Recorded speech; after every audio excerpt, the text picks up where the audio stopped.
She wasn't there to make a statement, you see, she just wanted a meal. But when the staff turned their backs, what Jasmine Crockett did in response didn't just silence the room, it left the entire town rethinking what strength truly looks like. It all started with a wrong turn. Jasmine Crockett had been on the road for almost 3 hours, her driver diligently following GPS directions to a small community meeting just outside Abilene. The event was low-key, nothing flashy, no cameras, no big headlines, just a meeting with a group of local educators and small business owners. But somewhere along Route 83, the GPS, well, it just gave out, and they missed their exit. By the time they realized their mistake, everyone was tired and, frankly, starving. Jasmine, never one to complain, simply said, "Let's stop somewhere and eat. Doesn't matter where." They pulled into a roadside diner just outside the town of Ballinger. The sign out front, Stevie Ray's Smokehouse, Family, Faith, Freedom, was painted in faded red letters, with a massive American flag mural dominating one side of the building. The parking lot was packed with pickup trucks. An older couple sat on a bench outside, quietly conversing over styrofoam coffee cups. Jasmine wasn't dressed for anonymity, a sleek navy pantsuit, heels that had seen better days, and a simple gold necklace. Her hair was pulled back in a loose bun. She looked polished, but undeniably tired, the kind of weary exhaustion that comes from juggling a demanding schedule, one hand in Congress, the other deeply involved in her community. As she stepped out of the car, she caught a few sideways glances from the people outside. Nothing overtly aggressive, just curious, or perhaps cautious. Maybe both. Inside, it smelled strongly of slow-cooked ribs and brewed coffee. The air conditioning hummed softly. Every head in the room turned to look at her and her aide, Devin, a tall, wiry guy in his 30s who always wore black. Jasmine quickly assessed the room: cowboy hats, MAGA caps, a wall plastered with military patches and framed photographs of President Trump. One television played Fox News on mute, the other showed local high school football highlights. Nobody said anything, not at first. A woman in her 50s stood behind the counter, wiping her hands on a dish towel. Her eyes met Jasmine's, and something flickered, not surprise, not recognition, something colder. Jasmine smiled nonetheless. "Hi there," she said brightly. "Table for two." The woman didn't move, she didn't even blink. A man at the bar, bald, stocky, mid-60s, chuckled under his breath. "Think y'all might be better off somewhere else," he muttered. Devin shifted beside her, visibly uncomfortable. "We're just looking for something quick to eat," he explained, his voice slightly strained. The woman finally spoke, her tone clipped and unfriendly. "We're a private business," she stated, her voice tight with something akin to practiced defiance. "We reserve the right to refuse service." She said it like she'd rehearsed it 100 times, like she'd said it before. Jasmine remained still, her hands clasped gently in front of her. She didn't ask why, she didn't raise her voice. She simply looked at the woman for a moment, then glanced around the room. Eyes flicked away, conversations abruptly stopped. A teenage boy in a camo jacket froze, a chicken tender halfway to his mouth. "Okay," Jasmine said softly, her voice even and calm. "Thanks anyway." She turned to leave. But as she moved away, she noticed a laminated sign near the door, big letters, bold font: "We support law enforcement, the Second Amendment, and free speech. No masks, no excuses." She paused, not to argue, not to protest, not to cause a scene, just long enough to read it. Then she opened the door. But before she stepped outside, she glanced back at the room. Still, no one spoke. The silence was heavier than before. Devin muttered, "Let's go." But Jasmine lingered for just another breath. She looked directly at the woman behind the counter. "You have a good day," she said, her voice perfectly steady. There was no sarcasm, no edge, only quiet composure. But as the door closed behind her, a girl, no older than 20, stood up from a far corner booth, with a look in her eyes that spoke volumes. She'd seen something different. And that's where the shift began. Your like and comment tell the algorithm these stories deserve to be heard. Thanks for your support. Outside, the Texas heat pressed down hard. Jasmine didn't say much as she walked back to the car. Devin opened the door for her but hesitated before getting in. He looked back toward the diner and shook his head. You want to report them? He asked, his voice low. I can call someone. This isn't legal. Jasmine sat down, adjusted her jacket, and looked out the window. No, she said quietly. Not today.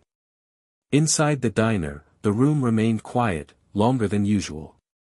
Conversations didn't resume immediately, forks scraped against plates without their usual clatter. The woman behind the counter, her name tag read C. Lorraine, returned to wiping the countertop, but her hand moved slower, her movements almost hesitant. The man at the bar leaned back and muttered, well, that was awkward. No one answered. From the back booth, the young woman who had stood up, Heather Briggs, a part-time waitress and nursing student, walked toward the counter, pausing by a table of older men along the way. You didn't have to do that, she said, almost whispering. One of the men looked up.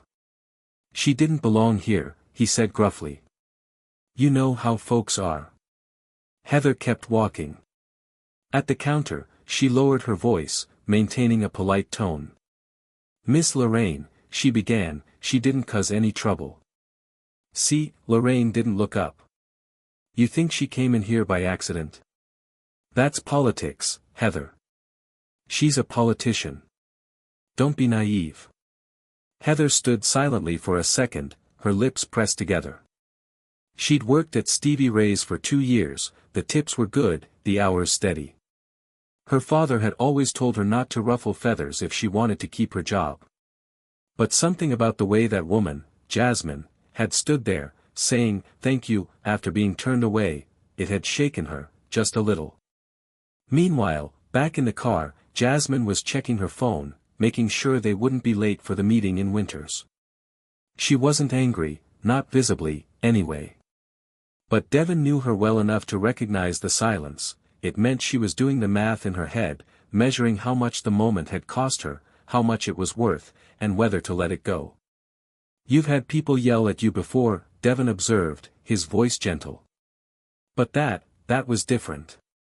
Jasmine glanced at him. Yeah, she agreed quietly. Because they thought they were making a point. She reached for a bottle of water in the door pocket, her hand shook just slightly. Across town, at the local feed store, a man named Buck Langley, the same guy who'd muttered at the counter, was retelling the story to a friend, adding a few exaggerations about how she'd come in, acting all important. Word spreads fast in places like Ballinger. By the time lunch hour ended, the story had already changed hands 3 times. But Heather kept thinking about Jasmine, the way she spoke, the way she left. During her break, she pulled out her phone and typed in the name, Jasmine Crockett. Up came headlines, Congresswoman, civil rights attorney, member of the House. She scrolled through photos, speeches, hearings, a video clip of her standing her ground during a committee grilling. Different from how she was in the diner. There, she had stood still, quiet, but undeniably strong. Heather suddenly felt small and unsure. Back at the diner, an elderly couple walked in and sat near the window. See, Lorraine handed them menus without a smile. Busy morning, the old man remarked. Lorraine gave a half shrug. Had a visit from one of those liberal politicians. Oh yeah, he said. What did she want? Nothing, apparently. They laughed a little, but it wasn't a genuine laugh, something about it hung in the air. Out in the parking lot, Jasmine hadn't left yet. She was staring at the steering wheel, her thoughts far away. She hadn't come looking for confrontation, she hadn't expected praise. She just wanted a sandwich. But what she got instead was a window into something deeper, something that had nothing to do with barbecue. But before she could finish that thought, there was a tap at the car window. And standing there was someone she didn't expect to see again. Heather hadn't planned to follow her out, she hadn't even realized she was moving until she was already pushing through the heavy glass door of the diner. The heat slapped her again, but she didn't care. Her apron was still tied around her waist, her order pad stuck out of her pocket. She stood there, feet planted awkwardly on the asphalt, staring at the parked car just a few steps away. Jasmine rolled down the window. They looked at each other for a second, two women, generations apart, from very different places. Neither spoke first. Then Heather cleared her throat. I just wanted to say I'm sorry. That wasn't right. Jasmine didn't smile, but her expression softened. You don't have to apologize for other people's choices, she said gently. Heather nodded slowly. I know. It's just, they shouldn't have treated you like that. Devin leaned forward in his seat, unsure whether to intervene. But Jasmine gently lifted a hand, signaling him to let it be. She looked at Heather, really looked at her. The girl was nervous, shifting her weight from foot to foot, probably scared someone inside might see her and make a scene. But she came out anyway. You worked there long? Jasmine asked. 2 years, Heather replied, brushing a strand of hair behind her ear. Since I was 18. Saving up for nursing school. It's good money, I guess. Better than nothing. Jasmine stepped out of the car. She didn't raise her voice, she didn't move closer. She just stood straight, her heels clicking softly on the pavement. I'm not surprised by what happened in there, she said, her voice calm and measured. That kind of thing, it doesn't hit me the same way it used to. But what surprises me is people like you. Heather's brows pulled together. Me? You had nothing to gain coming out here, Jasmine continued. In fact, you probably just made things harder for yourself. But you did it anyway. Heather looked down. I don't know. I just felt like, if I didn't say anything, then I was part of it. There was a pause. Ever been called names? Jasmine asked suddenly, her voice softer now. Heather blinked. What? Has anyone ever looked at you and decided they already knew everything about you, what you believe, what you're worth? Heather hesitated. I guess, maybe not like that. Not the way you meant. Jasmine gave a small nod. Then let me tell you something, she said, her voice thoughtful. That moment inside, it wasn't about food. It wasn't even about me, really. It was about fear, fear wrapped in pride. Heather didn't respond. Jasmine continued, her voice gaining a little strength. People cling to what they think makes them strong, flags, slogans, signs in windows. But real strength is standing alone when it would be easier to follow. Heather looked away, her eyes glassy. Jasmine's tone softened again. What's your name? Heather. Well, Heather, Jasmine said, a small smile playing on her lips, you just stood up straighter than half the people I've ever met in D.C. Heather let out a shaky breath. That small, quiet sentence did something to her, the kind of sentence that sits with you long after it's been said. From inside the diner, someone opened the door and yelled, Heather. You taking your break or what? She flinched, startled. I gotta go, she said quickly. Jasmine gave her a nod. Take care of yourself. Heather turned back, halfway to the door, then stopped. I don't know if it matters, she said hesitantly, but I think you carry yourself the way a real leader should. Then she slipped back inside. Jasmine got back in the car. Finally. Devin didn't say anything right away. But as he pulled onto the road again, he glanced in the mirror. That was something, he murmured. Jasmine didn't answer. She looked out the window as the diner grew smaller behind them. But inside that diner, Heather was about to do something no one saw coming, and it would change the tone of the entire room. Hit like, subscribe, and let us know in the comments, who came out on top in this elite showdown. Back inside, Heather's shoes squeaked faintly on the tile as she returned to the counter. Lorraine didn't even look up, she just slapped a fresh order slip onto the turnstile and called into the kitchen, 2 brisket platters, 1 extra slaw. Heather tied her apron back on, forcing her expression into something neutral. But her chest was tight. She passed a table of 3 middle-aged men, regulars. They stopped talking when she walked by. She heard one mutter, "Little Miss woke out there making friends." Heather pretended not to hear. At the counter, she grabbed a tray and started setting out drinks for a new table, but her hands were moving too fast. One of the cups tipped, splashing sweet tea across the laminate. Lorraine shot her a sharp look. "Careful." Heather grabbed a rag, wiping it down without a word. But something in her cracked. She set the rag down slowly and looked straight at Lorraine. "Why'd you do it?" Lorraine paused mid-swipe of the register. "Excuse me." "That woman," Heather said firmly. "She came in, she was polite, she didn't cause any trouble." "Why'd you treat her like that?" The room didn't go silent, not completely, but enough folks heard to make it matter. 2 tables nearby went quiet, one of the cooks peeked out from the kitchen. Lorraine sighed, like a parent tired of repeating themselves. "Heather, I told you, we have the right to refuse service to people like that. They come in here stirring things up, next thing you know, we're on the news." "She didn't say a word about politics," Heather countered, her voice steady despite the tremor in her chest. "She didn't say anything except thank you." Lorraine set the rag down with a thump. "You want to lose your job over this?" Heather felt her throat close up for a second. She thought about backing down, letting it go, maybe apologizing. But her feet didn't move. "I don't want to lose my job," she said, her voice gaining strength, "but I don't want to be the kind of person who pretends that was okay."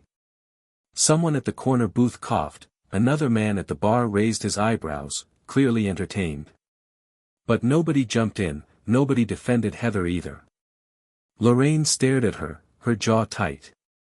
"You want to work here, you follow how we do things." Heather nodded slowly. "I've followed everything for 2 years. But today wasn't right. And you know it." She turned and walked away, unsure of what she'd just done, or what it would cost her. She finished out her shift without saying much else, took orders, cleared plates, smiled out of habit, but her eyes kept drifting to the door, half expecting Jasmine to come back, even though she knew that wouldn't happen. In the back, she scrolled through Jasmine's name again on her phone, her hands hovered over the screen. Then she opened her notes app and started typing. It wasn't a rant, not some performative post. Just a few thoughts, a recounting of what she saw, what was said, what she felt. That night, after closing, Heather posted it on a small blog she kept mostly for herself, a handful of followers, nursing students, friends from school. She didn't think much of it. But she didn't know who was reading. Meanwhile, back in the motel room outside Winters, Jasmine was reviewing notes for the meeting. Devin sat across from her, scrolling through his own phone. "Hey," he said suddenly. "You seeing this?"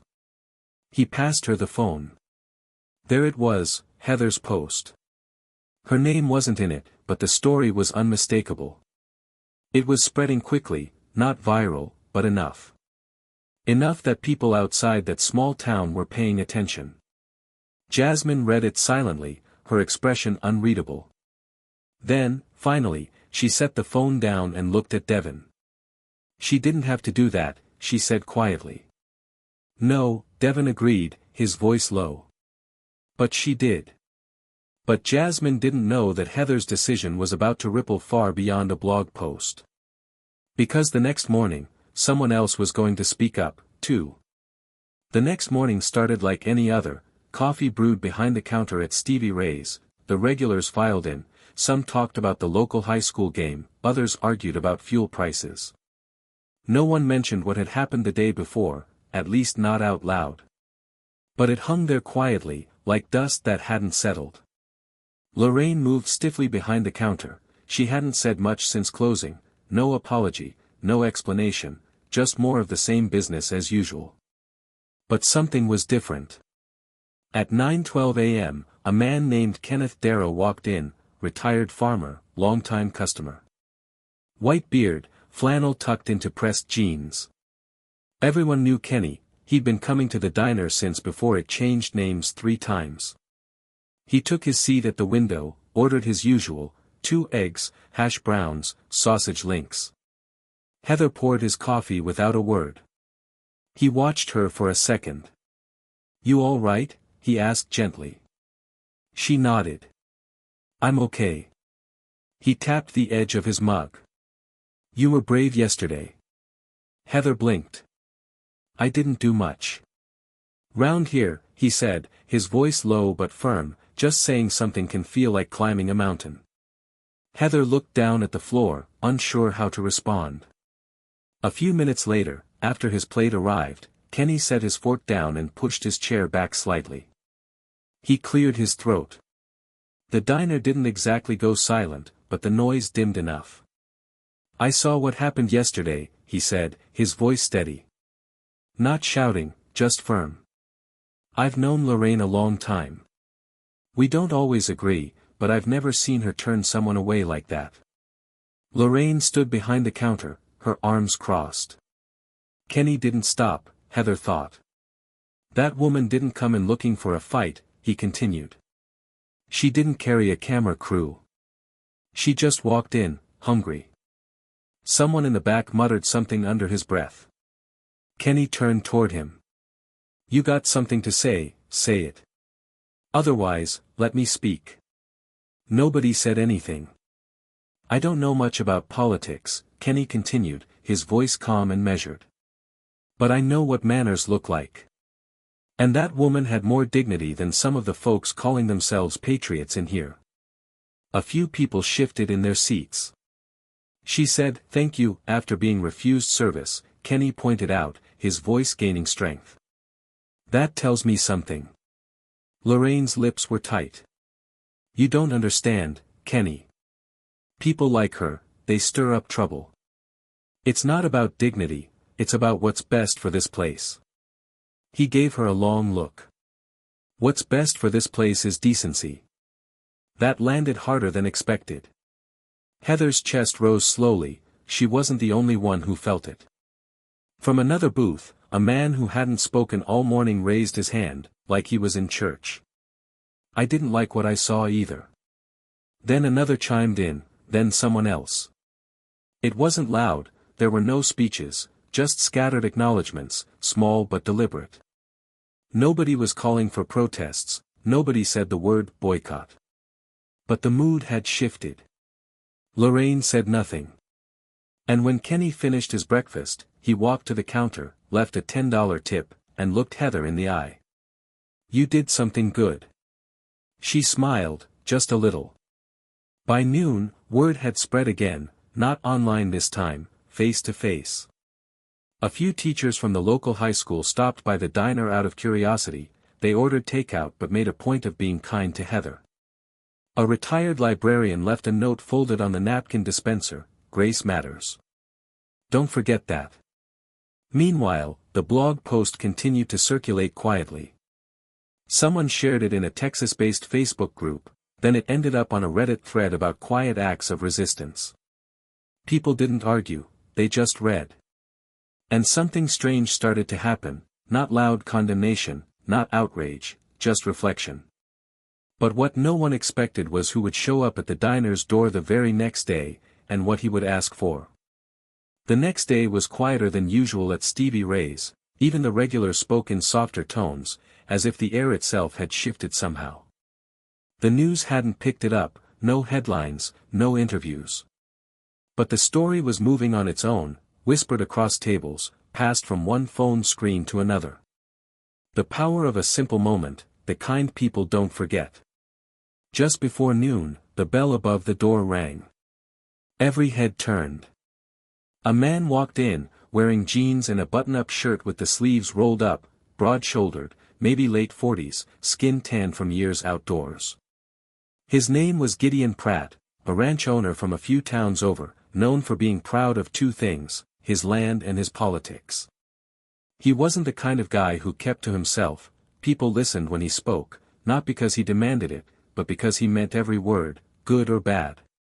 He stood near the door for a second, scanning the room, then stepped forward and made his way toward the counter. Lorraine looked up, surprised. "Gideon," she said, her voice tight. "I heard about what happened. Just wanted to ask you something." Lorraine stiffened. "What?" Did she raise her voice? No. Did she insult anyone? No. Then why did you turn her away?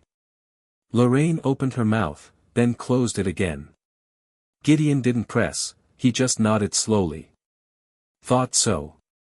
He turned toward Heather, who was frozen mid-step with a tray in her hands. "You're the one who wrote that post." Heather hesitated. "I didn't use names," he said, his voice calm and measured. "Didn't need to. It was honest, respectful. Didn't make anyone a villain. I read it twice." She stood there, unsure what to say. "I'm not changing my politics," he said, as if he needed to get that out of the way. "But I know grace when I see it. And that lady had it." Then he did something no one expected. He sat down. "Bring me whatever she was trying to order that day," he said, his voice firm but gentle. "I'll pay double. And if you remember what seat she stood at, I'll sit there, too." The room was still. Lorraine muttered, "You're making a scene." "No," Gideon said calmly. "You made a scene. I'm just trying to clean it up."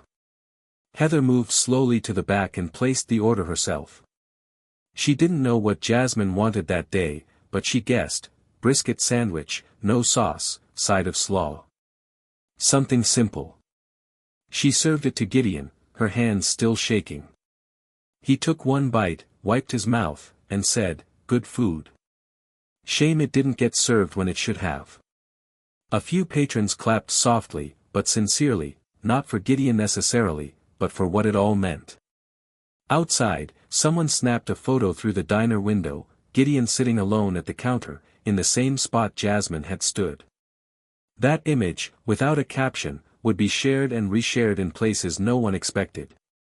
Back on the road, Jasmine hadn't planned on thinking about that diner again. She had work to do, hearings to prep, calls to make. She'd moved on, or at least, she told herself she had, until her phone buzzed with a message from Devin. "You need to see this." Attached was the photo of Gideon at the diner and the note he'd written on his napkin: "You changed something. I just showed up late." Jasmine stared at it for a long time. She didn't smile, she didn't cry. But she whispered, "All right, then." But what happened afterward, what Heather did with that moment, and the person who reached out because of it, would carry the message even further. It took Heather 3 days to decide. She hadn't expected the photo of Gideon to go viral. It wasn't even hers, someone else had taken it, shared it without tagging her. And by the time she saw it, it had already made its way onto Twitter, TikTok, and even a few blogs. Most people didn't even know the full story, just fragments: a powerful woman denied service, a stranger sitting in her place days later, a waitress caught in the middle, telling the truth without bitterness. Heather kept reading the comments, people praising Jasmine's composure, others sharing similar stories.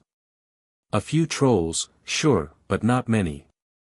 The tone had shifted, not toward outrage, but something else, something quieter, recognition, maybe. On the third night, Heather sat at her kitchen table, her laptop open. She stared at the email draft she'd been rewriting over and over. It was addressed to Representative Jasmine Crockett. She kept it simple. "Dear Congresswoman Crockett, I don't know if this will ever reach you. I'm just a waitress in a small Texas town.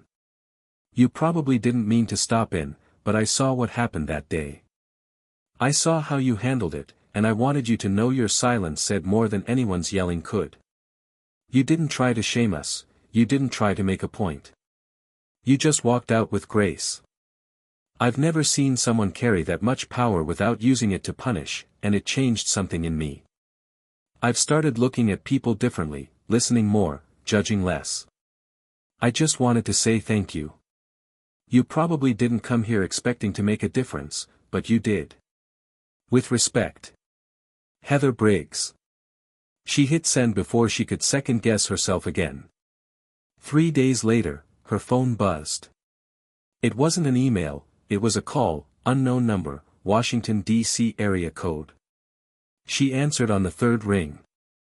"Hi," the voice said, warm and unmistakable. "Is this Heather?" Yes," Heather replied, her voice slightly shaky. "This is Heather." "This is Jasmine Crockett," the voice said. Heather nearly dropped the phone. They spoke for 10 minutes. Jasmine asked about her studies, her job, how she was holding up. She didn't mention the blog post or the viral photo, she just wanted to know how Heather was doing. Before hanging up, Jasmine said something Heather would never forget: "You were the only person in that room who saw me as more than a headline. That takes courage." Heather didn't say anything for a moment. Then she said, "I think you're the one who taught me what courage actually looks like." That call didn't make the news, no one tweeted it, no press release. But 2 months later, Heather enrolled full-time at a community college nearby. She picked up weekend shifts and focused the rest of her time on school. Her old blog, she kept it going, but it changed. It became less about daily stress and more about small moments that meant something, stories of kindness, people speaking up when they didn't have to. And as for the diner? See, Lorraine never apologized publicly, but she never pulled that "we reserve the right" line again either. She watched the shift happen around her, quiet, steady, undeniable. Fewer flags, more faces, different kinds of customers showing up, some of them local, some just passing through. And once, about 3 weeks later, a woman walked in wearing the same navy pantsuit. It wasn't Jasmine, but see, Lorraine served her anyway, no questions asked. Grace doesn't always show up in grand speeches, sometimes it stands in silence, says "thank you," and walks away. Sometimes it shows up 3 days later in the form of an email. And sometimes it shows up at a small-town diner, disguised as a young waitress learning how to be brave. Let this be a reminder: character is contagious, and the way we treat each other when no one's watching matters the most. If this story moved you, share it with someone who needs to hear it. And don't forget to subscribe, more stories like this are on the way.